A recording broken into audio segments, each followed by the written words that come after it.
सबसे पहले चलते हैं छत्तीसगढ़ की राजधानी रायपुर की ओर, जहां पर हमारे संवाददाता प्रियांशु कश्यप मौजूद हैं। प्रियांशु, क्या कुछ हालचाल है वहां पर? किस तरीके से आज चीजें देखी जा रही हैं रायपुर शहर में?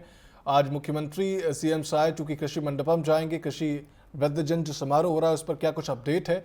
इसके अलावा गृह मंत्री अमित शाह भी आने वाले हैं, इस पर भी क्या कुछ अपडेट आप विस्तार से बताइएगा प्रियांशु।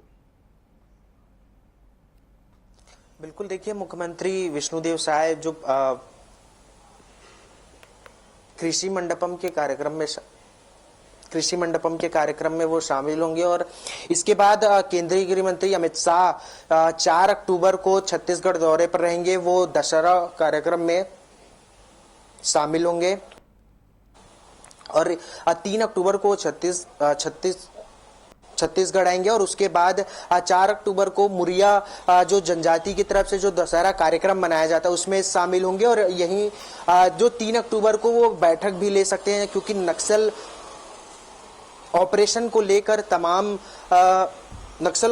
लेकर जो तमाम जो घटनाक्रम चल रहे हैं सरकार की तरफ से, उसको लेकर वो डीआरजी जवानों के साथ और अधिकारियों के साथ, कमिश्नर के साथ एक बड़ी बैठक भी कर सकते हैं। क्योंकि छत्तीसगढ़ दौरा हर बार का उनका इसलिए भी अहम रहा है क्योंकि नक्सल ऑपरेशन से जुड़े हुए मुद्दों को लेकर वो लगातार बैठकें करते हुए नजर आए हैं। इससे पहले भी उन्होंने लगातार बैठकें की और ऑपरेशन किस तरीके से होगा, किस तरीके से आगे अब रणनीति बनाई जाएगी, रणनीतियों में क्या बदलाव किया जाना है, क्योंकि बरसात तक के लिए नक्सल ऑपरेशन के लिए अलग रणनीति अपनाई गई थी। अब चूंकि बरसात खत्म हो गया है, अब जो जवान है वो ज्यादा अंदर तक जंगलों के अंदर घुस पाएंगे, तो ऐसे में जो अबूझमाड़ का जो सघन जिसे नक्सली एरिया माना जाता है उसके लिए किस तरीके से जो है कार्यप्रणाली अपनाई जाएगी, डीआरजी के जवान किस तरीके से काम करेंगे, ये सारे विषयों को लेकर एक विस्तार से चर्चा कर सकते हैं अधिकारियों से।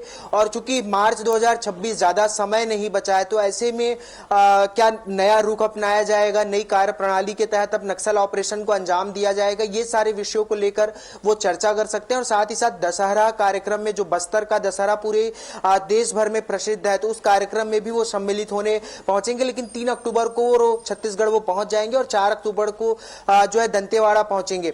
वहीं मुख्यमंत्री विष्णुदेव साय आज कार्यालयीन कार्यों में शामिल होंगे और जिस तरीके से एक नई जो योजना बनाई गई है जिसमें अब सरकारी कर्मियों को एडवांस में जो ऋण मिल सकेगा, एडवांस में अगर उनको जरूरत होगी तो उनके सैलरी का ऋण उनको पहले मिल सकेगा। इसके लिए बैंकों से एमओयू की जो है करने की सरकार तैयारी कर रही है, तो इसको लेकर भी अब कार्य योजना तैयार की जा रही है। कल कैबिनेट की बैठक में जो है विशेष रूप से इसकी चर्चा की गई है।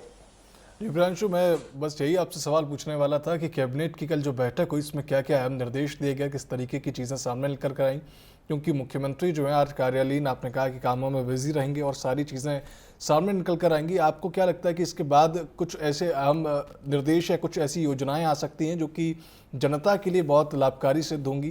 क्योंकि लगातार मुख्यमंत्री ऐसी योजनाएं ला भी रहे हैं, इससे पहले भी लाए हैं, तो ऐसा कुछ अगर इस पर आपको कोई अपडेट या जानकारी हो।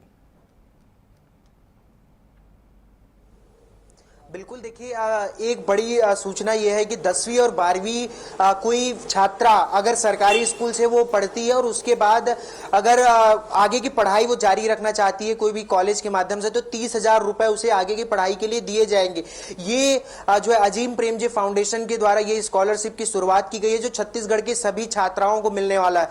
तो कहीं ना कहीं जो गरीब या निम्न वर्ग के जो छात्राएं हैं जो आगे पढ़ाई करना चाहती है हायर सेकेंडरी में या फिर ग्रेजुएशन के लिए, उनके लिए एक बड़ी अपॉर्चुनिटी या बड़ा एक सुनहरा अवसर कह सकते हैं कि अगर 10वीं और 12वीं दोनों सरकारी स्कूल से पढ़ते हैं और उसके बाद वो सरकारी आगे की पढ़ाई जो ग्रेजुएशन पोस्ट ग्रेजुएशन वो पढ़ना चाहती है, तो 30,000 रुपए सरकार की तरफ से या फाउंडेशन की तरफ से दिए जाएंगे। तो कहीं ना कहीं इस तरीके की जो जन कल्याणकारी योजनाएं हैं इससे आम जनता को और खासकर गरीब तबके के वर्ग को, निम्न वर्ग को बेहतर लाभ होगा। इसी तरह से जो है दिव्यांगजनों के लिए भी जो कैबिनेट में फैसला लिया गया है वो काफी अहम है। जो ऋण को लेकर जो फैसला लिया गया है सरकारी कर्मियों को वो भी काफी अहम है। तो हर बार कैबिनेट की बैठक में कुछ ना कुछ ऐसे जन कल्याणकारी फैसले निकल कर सामने आते हैं जो बेहतर साबित हो रहे हैं। जी प्रियांशु, तमाम जानकारियों के लिए आपका बहुत बहुत शुक्रिया। हम बात कर रहे थे हमारे रायपुर से संवाददाता प्रियांशु कश्यप से, जो कि मैं बता रहे थे किस तरीके से आज छत्तीसगढ़ में चीज़ें होंगी, किस तरीके से आज मुख्यमंत्री कार्यालयीन कामों में शामिल होंगे और कितनी सारी योजनाएं अभी आनी बाकी हैं और कितनी सारी योजनाएं मुख्यमंत्री द्वारा लाई जा चुकी हैं।